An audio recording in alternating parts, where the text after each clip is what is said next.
تو ہمارے لیے اس حدیث میں ایک طرح سے ہمارا رپورٹ کارڈ دکھ رہا ہے کہ اگر ہم اپنا جائزہ محاسبہ لیں، میری نماز اچھی ہے بری ہے، آپ تو جانتے ہی ہو نا، اگر نماز اچھی ہے تو بات مل رہی ہے کہ نماز اچھی ہونے کے بعد سارے اعمال بھی اچھے نکلیں گے، اور نماز خراب ہو تو سارے اعمال بھی خراب نکلیں گے. تو سمجھ لینا چاہیے اور امپورٹنس دینا چاہیے. یہ ہو گیا دوسرا پوائنٹ. تیسرا پوائنٹ جو دوسرے پوائنٹ سے جڑا ہوا ہے، سورۃ العنکبوت میں سورہ نمبر 29 آیت نمبر 45 میں اللہ سبحانہ تعالیٰ نے فرمایا ہے واقیم الصلاۃ، نماز قائم کرو، ان الصلاۃ تنہا عن الفحشاء والمنکر، بے شک نماز تمہیں روکتی ہے بے حیائیوں سے اور برے کاموں سے. ایک انسان کی نماز اسے روکتی ہے. نماز اچھی ہو گئی تو نماز اسے روکے گی بے حیائیوں سے، برے کاموں سے. ہم انسان ہوتے ہیں کمزور اور ہمیں چاہیے ایسا سپورٹ. ایک گاڑی ہے، گاڑی کو بریک چاہیے، تو نماز کے اندر جیسے کہ بریک ہوتا ہے جو روکتی ہے گناہوں سے ایک انسان کو، منکرات سے، بے حیائی کے کاموں سے. تو یہ ہو گیا ہمارا پوائنٹ نمبر 3. پوائنٹ نمبر 4، میرے بھائی میری بہنیں، کیا آپ کو یہ پتا ہے ہم ہیں اس دنیا کی زندگی میں، اور سب سے قیمتی چیز جو ہمارے پاس اس دنیا میں ہے وہ ہے ہمارا ایمان. پیارے نبی محمد صلی اللہ علیہ وسلم نے فرمایا بین الرجل وبین الشرک والکفر ترک الصلاۃ. ایک شخص میں اور شرک اور کفر کے درمیان میں ایک چیز ہے، نماز چھوڑ دینا. ہمارے اور شرک اور کفر کے درمیان میں ایک چیز ہے، وہ ہے ترک الصلاۃ، نماز چھوڑ دینا. یعنی اگر کوئی شخص ترک الصلاۃ، نماز چھوڑ دے، تو اس کے اور شرک اور کفر کے درمیان میں جو بیریئر تھا، جو آڑ تھی، وہ نہیں رہی. یعنی کہ اب وہ شرک اور کفر میں پڑ سکتا ہے. میرے بھائیوں میری بہنیں، اس دنیا میں سب سے قیمتی چیز جو ہمارے پاس ہے وہ ہمارا ایمان ہے.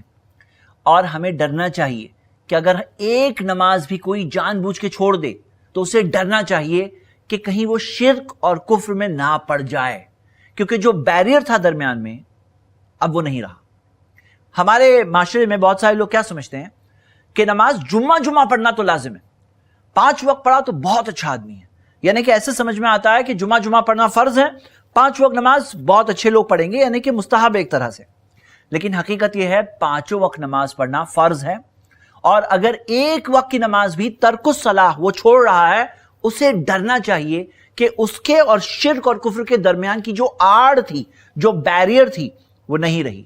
جیسے مثال کے طور پر ہم شیطان کے خلاف ایک طرح سے جنگ لڑ رہے ہیں.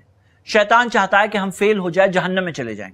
ایک جنگ کے اندر جیسے کہ ایک قلعہ ہوتا ہے جو بچا رہا ہے، جیسے کہ کبھی کوئی شیلڈ ہوتی ہے، کوئی ڈھال ہوتی ہے، کوئی بلٹ پروف جیکٹ ہوتا ہے جو گولی سے بچا رہا ہے ایک انسان کو. یہاں پہ ہماری نماز روکتی ہے، ہمیں بچاتی ہے، ہمارے ایمان کو بچاتی ہے. میرے بھائی میری بہنیں، اس چیز کو ہمیں کم نہیں سمجھنا چاہیے. یہ ہو گیا پوائنٹ نمبر 4. اگلا پوائنٹ نمبر 5، ہم انسان ہیں، خطا، غلطیاں، مسٹیکس ہو جاتی ہیں. اب وہ گناہوں کا کیا؟ پیارے نبی محمد صلی اللہ علیہ وسلم نے ایک بہت پیاری مثال کے ذریعے سمجھایا.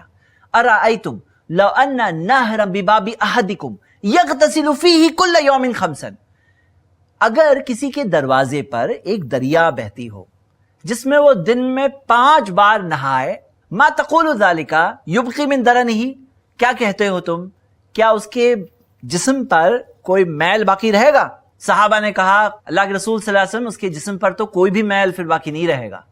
نبی صلی اللہ علیہ وسلم نے پھر فرمایا قال فذالک مثل صلوات الخمس یمحو اللہ بہ الخطایا، یہی مثال ہے 5 وقت کی نمازوں کی. ان نمازوں کے ذریعے اللہ گناہوں کو مٹا دیتا ہے.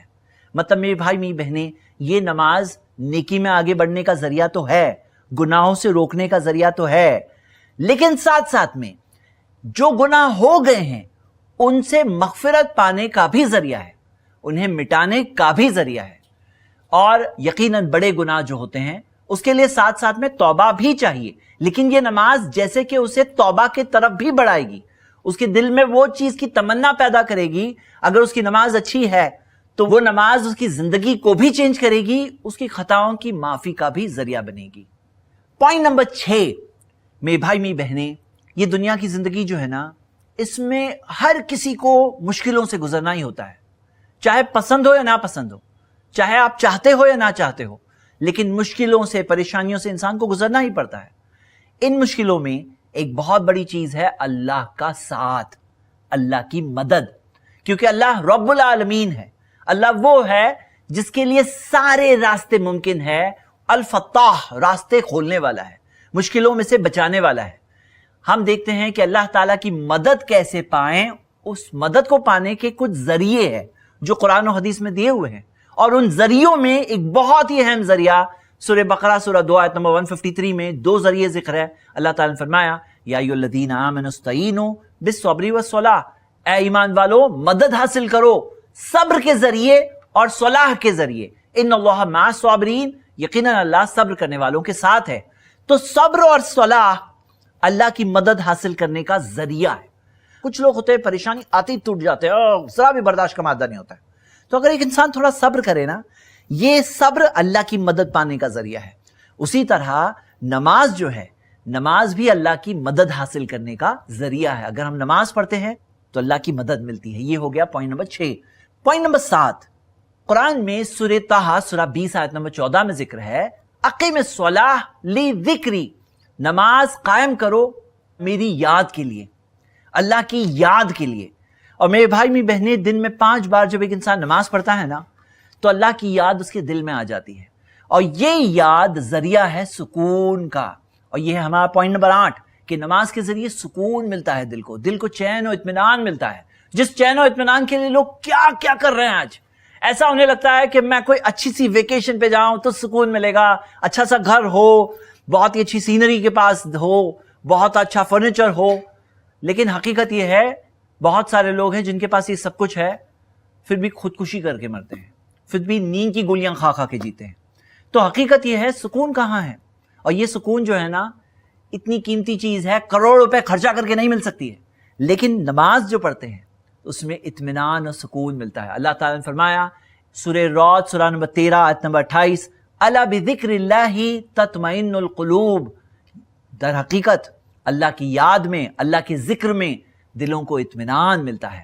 اور نماز کیا ہے؟ اقیم الصلاۃ لذکری، نماز قائم کرو میری یاد کے لیے۔ اللہ تعالیٰ نے فرمایا اللہ کی یاد کے لیے، اور اللہ کی یاد دل میں آتی ہے، یہ یاد اللہ کی مدد کا بھی ذریعہ ہے، اللہ سے تعلق جوڑنے کا بھی ذریعہ ہے، اللہ کے قریبی بندوں میں سے بننے کا بھی ذریعہ ہے، اور ساتھ ساتھ میں دل کے اطمینان اور سکون کا بھی ذریعہ ہے۔ یہ نماز کے ذریعے دل کو چین ملتا ہے۔ میرے بھائی میری بہنیں، جو لوگ پہلی بار سجدہ کرتے ہیں نا، چاہے وہ اسلام میں نئے داخل ہوئے ہوں، چاہے وہ ایسی زندگی جی رہے تھے جس میں دین سے دور تھے، لیکن جو سجدہ کرتے ہیں تو جو چین ملتا ہے، جو سکون ملتا ہے، جو اطمینان ملتا ہے، وہ چیز کا کوئی کمپیریزن نہیں ہے اس پوری دنیا میں۔ اس سے پہلے کہ ہم نماز کا طریقہ ڈیمانسٹریشن سٹارٹ کریں، میں آپ کے سامنے 6 ایسے پوائنٹس رکھنا چاہتا ہوں جن باتوں کا اگر ہم خیال رکھیں تو انشاءاللہ ہمیں اپنی نماز میں زیادہ ثواب ملے گا۔ ہاں میرے بھائی میری بہنیں، نماز میں ثواب میں فرق ہوتا ہے۔ حسان بن عطیہ رحمہ اللہ تابعی ہے، انہوں نے کیا خوب فرمایا، انہوں نے کہا ان رجلین لیکونان فی الصلاۃ الواحدہ، 2 لوگ ایک ہی نماز میں کھڑے ہیں، وانما بینہما فی الفضل کما بین السماء والارض، اور دونوں کے ثواب میں ہو سکتا ہے اتنا فرق ہے جیسے آسمان اور زمین کے بیچ میں فرق ہے۔ مطلب 2 لوگ بازو بازو میں ہمیں دکھ رہے ہیں، ہم تو دیکھ کے ہی سوچ رہے ہیں دونوں نے نماز پڑھ لی ہے، لیکن دونوں کے ثواب میں ہو سکتا ہے اتنا بڑا فرق ہے کہ آسمان اور زمین کے درمیان میں جو فرق ہوتا ہے۔ امام ابو داؤد نے حسن سند سے ایک حدیث جمع کی ہے جس میں آتا ہے کہ پیارے نبی محمد صلی اللہ علیہ وسلم نے فرمایا ان الرجل لینصرف، ایک بندہ نماز پڑھتا ہے، ایک شخص نماز پڑھتا ہے اور پلٹتا ہے، وما کتب له الا عشر صلاتہ، لیکن اس کے لیے نماز کا صرف